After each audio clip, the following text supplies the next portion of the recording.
हरिओम नमो भगवते वासुदेवाय। पद्मिनी एकादशी व्रत कथा। हे मुनिवर, पूर्व काल में त्रेता युग में हैहय नामक राजा के वंश में कृतवीर्य नाम का राजा महिष्मती पुरी में राज्य करता था। उस राजा की 1000 परम प्रिय स्त्रियां थीं, परंतु उनमें से किसी को भी पुत्र नहीं था जो कि उसके राज्यभार को संभाल सके। देवता, पितृ, सिद्ध तथा अनेक चिकित्सकों आदि से राजा ने पुत्र प्राप्ति के लिए काफ़ी प्रयत्न किए, लेकिन सब असफल रहे। तब राजा ने तपस्या करने का निश्चित किया। महाराज ने अपने साथ अपने परम प्रिय रानी, जो इक्ष्वाकु वंश में उत्पन्न हुए राजा हरिश्चंद्र की पद्मिनी नामक वाली कन्या थी, राजा के साथ वन में जाने को तैयार हो गई। दोनों अपने मंत्री को राज्यभार सौंपकर राजसी वेशभूषा त्याग कर गंध मादन पर्वत पर तपस्या करने चले गए। राजा ने उस पर्वत पर 10,000 वर्ष तक तप किया, परंतु फिर भी पुत्र प्राप्त नहीं हुआ।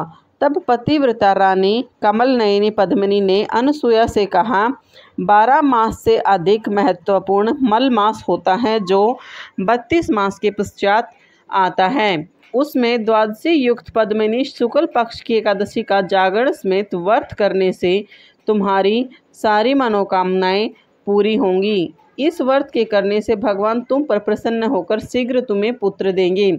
रानी पद्मिनी ने पुत्र प्राप्ति की इच्छा से एकादशी का व्रत किया।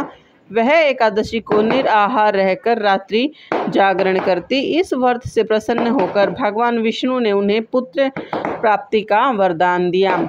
इसी के प्रभाव से पद्मिनी के घर कार्तवीर्य उत्पन्न हुए, जो बहुत बलवान थे और उनके समान तीनों लोकों में कोई भी बलवान नहीं था। तीनों लोकों में भगवान के सिवा उनको जीतने का सामर्थ्य किसी में नहीं था। सो हे नारद, जिन मनुष्यों ने मल मास में शुक्ल पक्ष एकादशी का व्रत किया है, जो संपूर्ण कथा को पढ़ते हैं तथा सुनते हैं, वे भी यश के भागी होकर विष्णु लोक को प्राप्त होते हैं। उसी तरह से हे नारद, कलयुग में जो भी इस कथा को पढ़ेगा, सुनेगा या फिर एकादशी का उपवास करेगा, वो इस लोक में सुख भोगकर प्रलोक में स्वर्ग को जाएगा।